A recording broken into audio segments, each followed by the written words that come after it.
નમસ્કાર, સત્યમેવ જયતે લાઈવ ન્યૂઝમાં આપનું સ્વાગત છે। વડોદરાના પરશુરામ ભટ્ટા વિસ્તારમાં ટ્રેનની અડફેટે 57 વર્ષીય આધેડનું કરુણ મોત થયું છે।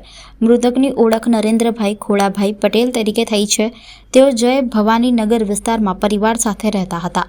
સાંજના સમયે રેલવે ટ્રેક પર ચાલવા નીકળ્યા હતા અને દરમિયાન આ દુર્ઘટના બની હતી।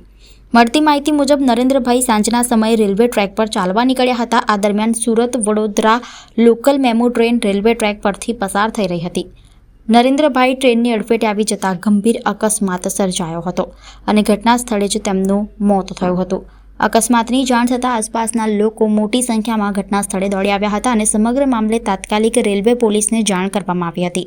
રેલવે પોલીસની ટીમ ઘટના સ્થળે પહોંચી હતી અને તપાસ હાથ ધરતા મૃતકની ઓળખ નરેન્દ્રભાઈ પટેલ તરીકે થઈ હતી।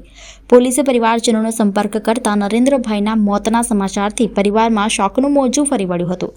ત્યારબાદ પોલીસે જરૂરી કાર્યવાહી કરીને મૃતદેહને રેલવે ટ્રેક પરથી ખસેડ્યો હતો અને આગળની કાયદેસરની કાર્યવાહી હાથ ધરવામાં આવી। આ ઘટનાના પગલે રેલવે ટ્રેક પાસે ચાલતા લોકોની સુરક્ષા અંગે પણ ફરી એક વખત સવાલો ઊભા થયા છે।